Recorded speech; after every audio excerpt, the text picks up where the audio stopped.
Hi అండి, అందరికీ నమస్కారం. తల్లికి వందనం రెండో విడతకు సంబంధించి డబ్బులు రిలీజ్ చేయడం అయితే జరిగింది ఫ్రెండ్స్. చాలా మందికి ఎలిజిబుల్ లిస్ట్లో పేరున్నా కూడా డబ్బులు రాలేదు.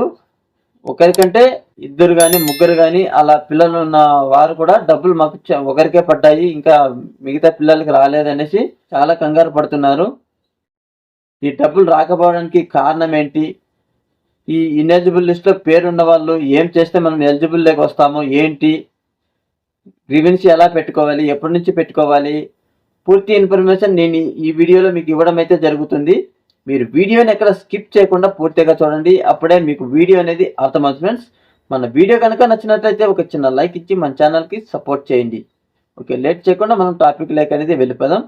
ముఖ్యంగా ఫస్ట్ మనం చూసుకోవాల్సింది వచ్చేసి ఇన్ఎలిజిబుల్ లిస్ట్లో పేరు ఉన్న వాళ్ళైతే ఖచ్చితంగా వారికి ఇంకా 15 రోజులు అనేది గడువు పెంచడం అయితే జరిగింది ఫ్రెండ్స్.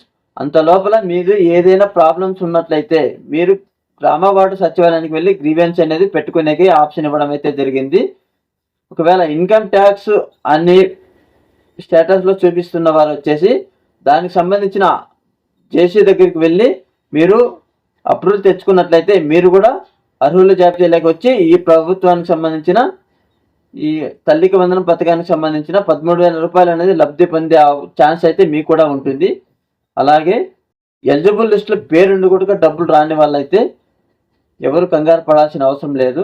ఇంకా మనకు ఈ వారం అంతా డబ్బులు పడే అవకాశం అయితే ఉంటుంది. ఇంకొకటి, ఎలిజిబుల్ లిస్టులో పేరుండి కొంతమందికి డబ్బులు రావు. ఎందుకు అంటే నేను గత వీడియోలోనే చెప్పినాను, ఎన్పిసిఐ లింకు లేకపోతే గనక ఈ డబ్బులు అనేది మీ బ్యాంక్ ఖాతాలో జమ అవ్వవు అనేసి నేను క్లారిటీగా చెప్పాను.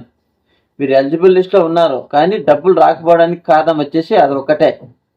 ఎన్పిసిఐ మీరు ఇప్పుడు కూడా లేట్ చేయకండి. ఎన్పిసిఐ లింక్ లేని వాళ్ళు చెక్ చేసుకొని వెంటనే లింక్ చేసుకున్నట్లయితే డబ్బులు పడే అవకాశం అయితే ఉంటుంది. ఓకేనా ఫ్రెండ్స్? అలాగే ఒకరికంటే ఇద్దరు ముగ్గురు పిల్లలు ఉన్నవారు మాకు ఒకరికే డబ్బులు పడుతున్నాయి, మాకు ఇంకొకరికి పడలేదు అనేసి కామెంట్లో అడుగుతున్నారు. వారికి సంబంధించి కూడా చెప్తున్నాను ఫ్రెండ్స్.